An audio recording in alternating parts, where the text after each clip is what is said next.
दोस्तों, अगर मैं आपसे कहूं कि आपके दुखों की सबसे बड़ी वजह आपका मन है, तो क्या आप मानेंगे? क्या आपका मन भी बिना वजह परेशान रहता है?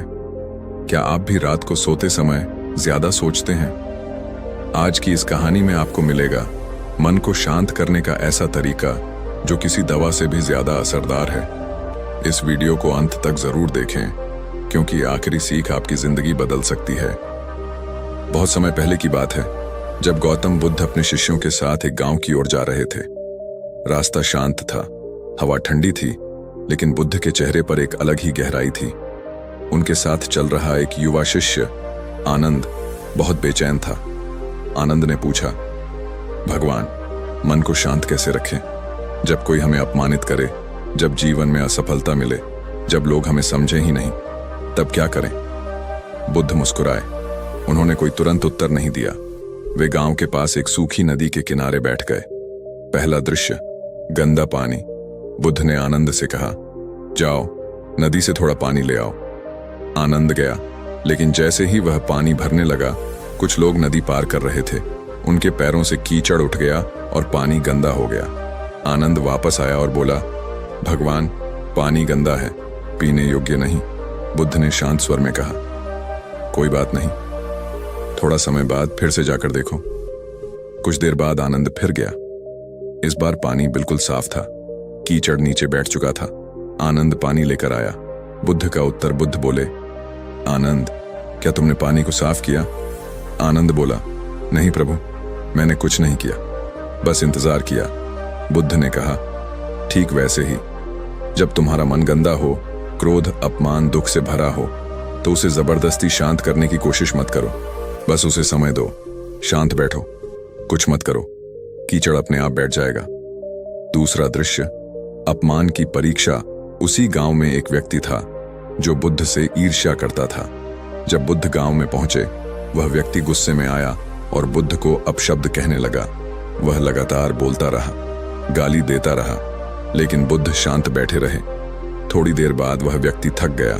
उसने पूछा, क्या तुम कुछ बोलोगे नहीं?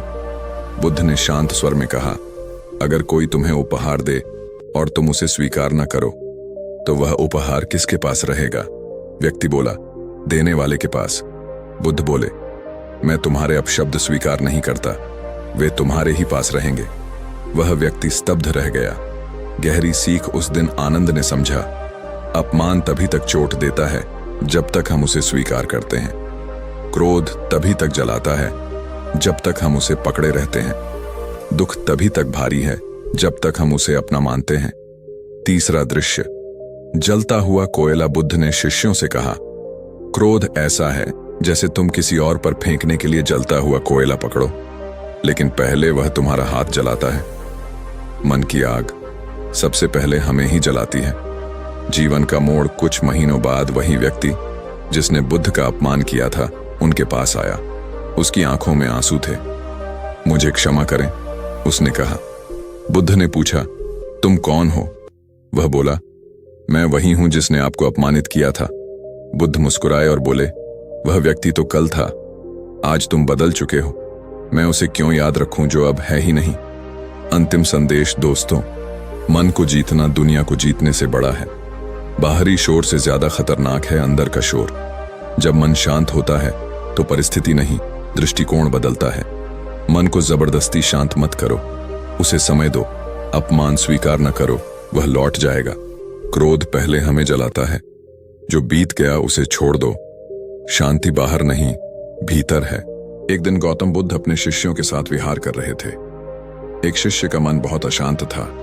वह बार बार कह रहा था, भगवान, मैं कोशिश करता हूं कि मेरा मन शांत रहे, पर जितना उसे रोकता हूं वह उतना ही भागता है। बुद्ध मुस्कुराए। उन्होंने कहा, मन को जबरदस्ती शांत मत करो, उसे समय दो। मन को समय दो। बुद्ध उसे एक झील के पास ले गए। झील का पानी हिल रहा था, लहरें उठ रही थीं। बुद्ध बोले, अगर तुम इस पानी को हाथ से रोकने की कोशिश करोगे तो क्या वह शांत होगा? शिष्य बोला, नहीं, लेकिन अगर हम कुछ देर प्रतीक्षा करें। कुछ देर बाद पानी खुद ही शांत हो गया।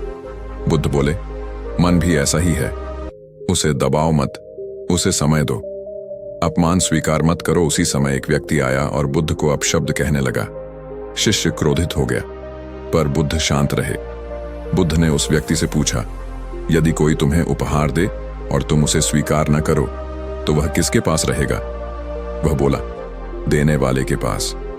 बुद्ध ने कहा, मैं तुम्हारे अपमान को स्वीकार नहीं करता, वह तुम्हारे पास ही रहेगा। शिष्य समझ गया, अपमान तभी चोट देता है जब हम उसे पकड़ लेते हैं।